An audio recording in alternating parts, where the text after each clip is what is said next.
जय हिंद मित्रों। हम सब पिछली क्लास में वर्ण विचार के अंतर्गत जो स्वर व्यंजन को हम लोग वर्गीकरण किए थे उसमें से स्वर को बेहतर ढंग से पढ़ चुके हैं, उसके विशेष तथ्य को भी देख चुके हैं। आज हम लोग व्यंजन वर्ण को पढ़ने वाले हैं।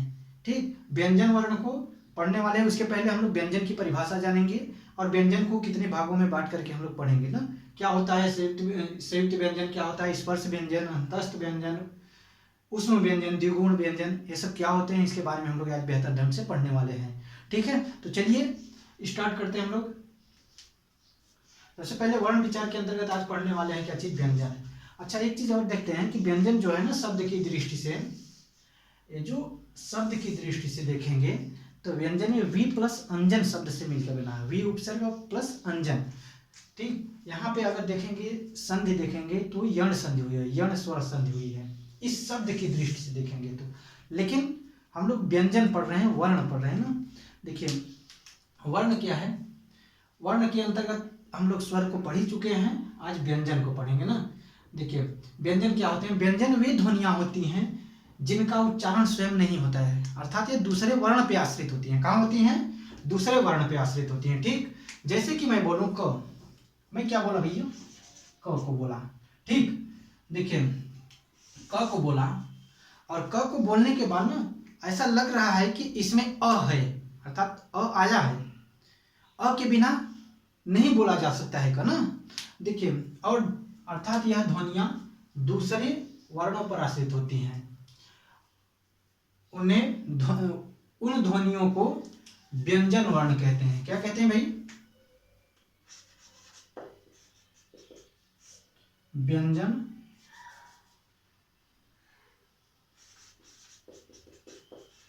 ध्वनियां या वर्ण बोलते हैं। व्यंजन ध्वनियां या वर्ण बोलते हैं जो दूसरे वर्ण पे आश्रित हों, अर्थात स्वर पे आश्रित होती हैं। अन्नग भवत इति व्यंजना, ऐसा न संस्कृत में एक परिभाषा है इसकी।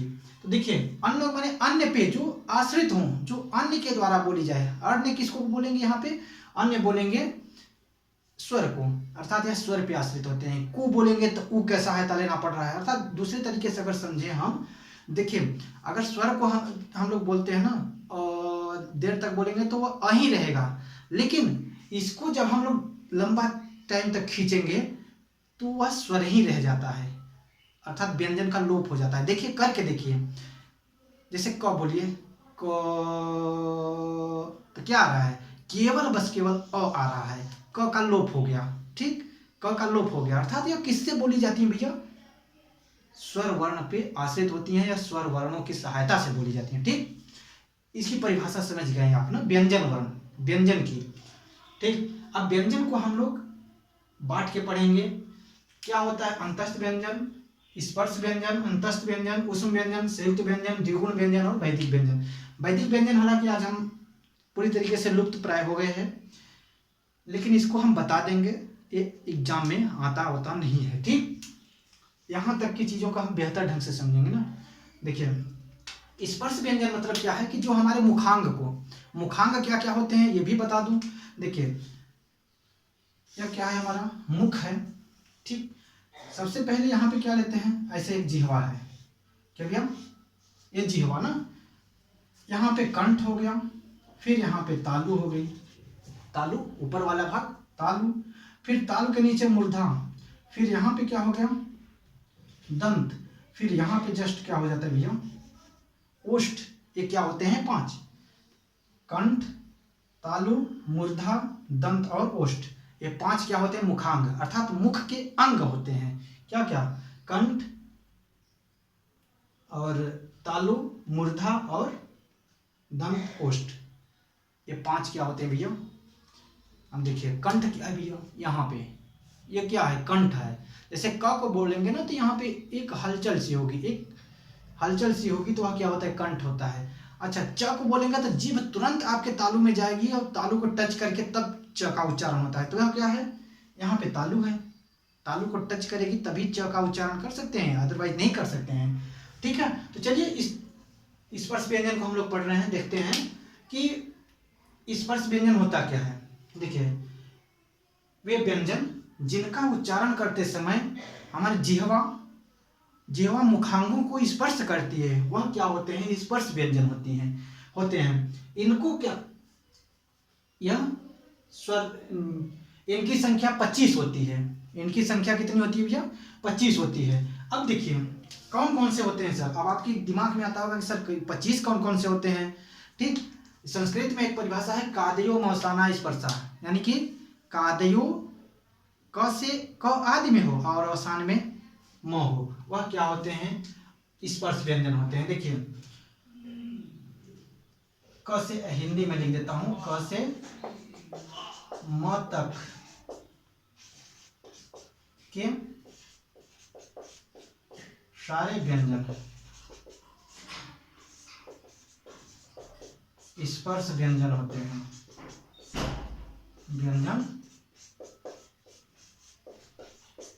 हैं। अब क्या करेंगे? जैसे क, ख, ग,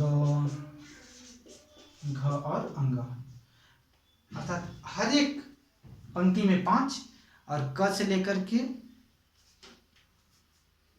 क वर्ण, ख वर्ग, क वर्ग, च वर्ग, ट वर्ग और त वर्ग और प वर्ग, ये सब वर्ग हैं। ठीक, क वर्ग में कितने? 5 वर्ण आते हैं, 5 व्यंजन वर्ण। च वर्ग में भी 5 व्यंजन वर्ण, ट वर्ग में भी 5 व्यंजन वर्ण, त वर्ग में भी 5 व्यंजन, त थ द ध न। ठीक, प वर्ग में भी 5 व्यंजन वर्ण, जैसे प फ ब भ म, अर्थात क से लेकर के म तक के व्यंजन क्या होते हैं भैया? स्पर्श व्यंजन होते हैं। एक क्वेश्चन पूछा गया है कि स्पर्श व्यंजन की संख्या होती है तो कितनी होती है भैया? यहाँ पे लिख लीजिए,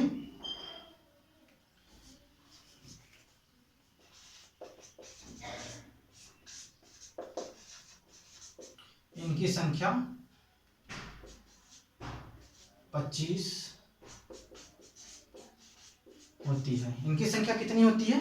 25 होती है। ठीक, और इसमें से ऐसे भी पूछा जा सकता है कि जैसे क ख ग दे दिया और एक दूसरा व्यंजन दे दिया य। ठीक, पूछा जा सकता है इसमें से कौन सा अंतस्थ पूछ दिया जा सकता है कि इसमें से कौन सा अंतस्थ व्यंजन है। तो क्या करेंगे हम? यह को हमारी नजरें ढूंढेंगे। क्यों? क्योंकि क ख ग 3 तो क्या है भाई? ये स्पर्श व्यंजन है। और जो बचेगा, एक ही ऑप्शन बचेगा हमारे सामने कि वह क्या रहेगा? दूसरा वर्ण रहेगा। क से लेकर के म तक के सारे व्यंजन वर्ण क्या होते हैं? स्पर्श व्यंजन। उनके अलावा जो बचेगा वह क्या होते हैं? स्पर्श नहीं होते हैं। उसको हमारी नजर ढूंढ लेगी और कर पाएगी आसानी से। ठीक, यहाँ तक की बात समझ में आ गई। ठीक, अब आते हैं दूसरे नंबर पे अंतस्थ व्यंजन पे। अंतस्थ व्यंजन होते क्या है? देखिए, अंतस्थ व्यंजन वे हैं कि जिनको उच्चारण करने में जो हवा है, हवा का झोंका जो निकलता है ना, हवा का झोंका कुछ अंदर रह जाए और कुछ बाहर निकल पाए। जैसे आप जाड़े के दिन में ना देखिएगा कि आप शीशे के सामने बोलिएगा तो आप ना ये जो अंतस्थ व्यंजन है, अंतस्थ व्यंजन बोलिएगा तो पूरी तरीके से शीशा ना भाप से नहीं आच्छादित हो जाता है, लेकिन इन वर्णों को बोलेंगे तो पूरी तरीके से आच्छादित हो जाएगा। अर्थात ये क्या कहने का भाव है कि अंतस्थ व्यंजन में ना पूरी तरीके से हवा बाहर नहीं निकल पाती है, कुछ ही हवा निकलती है। ठीक, आधा हवा निकलेगी, आधा अंदर ही रह जाएगी। अंतस्थ, अंत माने अंदर ही, स्थ माने स्थित रह जाना, रुक जाना, वही क्या होते हैं? अंतस्थ व्यंजन। अंत माने अंदर ही, स्थ माने रुक जाना, अंदर ही कुछ हवाएं रुक जाए तो वह क्या होता है? अंतस्थ व्यंजन। ठीक, इनकी संख्या कितनी है? 4 है। इनकी संख्या कितनी है भैया? 4 है। ओके, इनकी संख्या क्या है? 4 है। कौन कौन से हैं? य, र, ल, व। क्या है? य, र, ल, व। ये क्या है? अंतस्थ व्यंजन है। ठीक, अब से इसमें से पूछा जाएगा कि 3 यहां से दे देगा, कह देगा कि अंतस्थ व्यंजन नहीं है, य, र, ल और क दे दिया, वहां पे व की जगह पे क दे दिया। 4 ऑप्शन आपको दिए गए हैं, उसमें से दे देगा कि आपको अंतस्थ व्यंजन नहीं है। तो इन चारों को जब हम बेहतर तरीके से जानते रहेंगे तब फिर हम उसको कर पाएंगे। एग्जाम में अगर कोई क्वेश्चन हमको उलझाता है तो उसको बढ़िया से सुलझा सकते हैं। ठीक है जी। चलिए आगे देखते हैं, अगला क्या है, ऊष्म व्यंजन। ऊष्म होता क्या भैया, देखिए ऊष्म का मतलब है कि वैसे वर्ण जिनको बोलने में हमारे अंदर ना ऊष्मा से पैदा हो, गर्मी से पैदा हो, वह वे वर्ण क्या कहलाते हैं, ऊष्म वर्ण कहलाते हैं। ठीक, इनकी भी संख्या कितनी है, 4 है। क्या है, 4। ठीक, देखिए क्या क्या है, श, श, श और ह, यह 4 है। यह क्या है, तालव्य स है, यह मूर्धन्य स, यह दंत स और ह तो जानते ही हैं। देखिए इसको उच्चारण करेंगे ना, जहां से च उच्चारण करते हैं। अब तीनों में अंतर बता देता हूं थोड़ी सा, ये 4 तो हो गए, समझ गए, तीनों स में अंतर बता देता हूं। देखिए क्या है, हम लोग जनरली इसका उच्चारण नहीं कर पाते हैं। देखिए जहां से ट बोलते हैं, सॉरी च बोलते हैं, देखिए बोलिए च। अब जहां जीभ जा रही थी ना, वहीं से इसको उच्चारण कीजिए। च जहां से बोल रहे थे, जहां जिस जगह से जीभ जा करके बोल रही थी, वहीं से इस स का उच्चारण कीजिए, स, स। ठीक, अब इस स का ट, ट, ट जहां से बोला जा रहा था, उस वहां पे जीभ ले जाइए और वहां से उच्चारण करिए आप, इस स का उच्चारण होगा, जैसे स, स।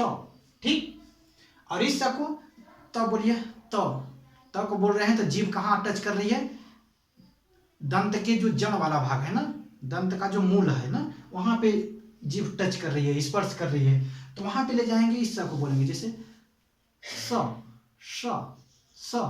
ठीक, अब तीनों चीजें क्लियर हो गई, तीनों स बिल्कुल आसानी से बोल लेंगे और तीनों में अंतर भी समझ पाए होंगे। इसका नाम क्या है, तालब, तालु वाला तालव्य है, यह मूर्धन्य स है, यह दंत स है। ठीक, हम लोग क्या बचपन में याद करते थे कि यह क्या है, छोटा सा, यह बड़ा सा ना, इसको पेटफड़वा सा या ऑपरेशन वाला सा ना। ठीक है, ऑपरेशन वाला सा भी बोल देते थे इसको, ऑपरेशन से करके आया है, बचपन में हमको ख्याल आ गया। चलिए संयुक्त व्यंजन, क्योंकि हम इंडियन का ना दिमाग थोड़ा सा तूफानी होता है, अपने से हम लोग नाम रख देते थे, ठीक, नामकरण करते थे। चलिए संयुक्त व्यंजन क्या होता है, संयुक्त व्यंजन अर्थात वैसे व्यंजन वर्ण जो दो वर्णों से मिलकर बना हो, कितने, दो वर्णों से मिलकर बना हो, वह क्या होते हैं, संयुक्त व्यंजन वर्ण होते हैं। जैसे मैं बोलूं, इनकी भी संख्या कितनी भाई, इनकी संख्या भी 4 है और इसकी संख्या भी 4 है। दो वर्णों से मिल करके बने हुए व्यंजन वर्ण को संयुक्त व्यंजन कहते हैं। ठीक, इनकी संख्या 4 है, जैसे छ, त्र, ज्ञ और श्र। क्या इन चारों को जानते हैं ना, देखिए छ, त्र, ज्ञ और श्र क्या है, यह 4 क्या है भाई, यह संयुक्त व्यंजन है। ओके, देखिए तो अब बात आती है कि सर इसमें बताइए कि संयुक्त व्यंजन, आपने बोला कि दो वर्णों से मिलकर बने होते हैं, दो व्यंजन वर्णों से मिलकर बने होते हैं, तो आप जानना चाहेंगे कि सर कौन कौन से व्यंजन वर्ण होते हैं जिससे मिल करके बने होते हैं ना। तो चलिए हम बताते हैं। देखिए ये जो छ है, छतरी वाला ना, और त्र है, ज्ञ है और श्र है, यह किन किन वर्णों से मिलकर बना हुआ है। देखिए बेहतर तरीके से समझेंगे, आज के बाद आप भूलेंगे भी नहीं। ठीक, इस तरीके से हम सीखेंगे। देखिए होता क्या है, छ ये जो है ना, क प्लस स से मिलकर के बना है, क प्लस मूर्धन्य स से मिलकर बना है ना। ठीक, आधा क है, ध्यान दीजिएगा, यहाँ ऑप्शन में भी देता है आधा, आधा श और पूरा क को दे देता है, हमको उलझा देता है, लेकिन हम बेहतर तरीके से उसको सीखे रहेंगे, तब फिर हम भी उस क्वेश्चन को सुलझा भी सकते हैं। ओके, देखिए क है आधा, फिर श है पूरा, त्र, त प्लस र, त प्लस र से मिलकर के बना है ना, आधा त और पूरा र। अच्छा, इसको भी और खंड कर सकते हैं, र में भी अ है, श में भी अ है। ठीक, अब आगे देखिए, ये क्या था, ज्ञ, ज्ञ में ज, य, ज प्लस य, ट ठ ड ढ अड़ ना, वो नहीं, ये य, च छ ज झ य वाला। अब देखिए स्र क्या होता है, श प्लस र से मिलकर के बना है, र पूरा है और श आधा है। आपको ध्यान रखना है कि इसमें जो कुछ भी है पहले क्या है, पहले आधा है, बाद में क्या है, पूरा वर्ण है। ठीक, यहाँ तक की बात आपको समझ में आई होगी बेहतर ढंग से, मैं समझता हूँ। ठीक, देखिए अब द्विगुण व्यंजन को हम समझते हैं। द्विगुण व्यंजन होता क्या है कि इनको ना उच्छिप्त व्यंजन भी बोलते हैं।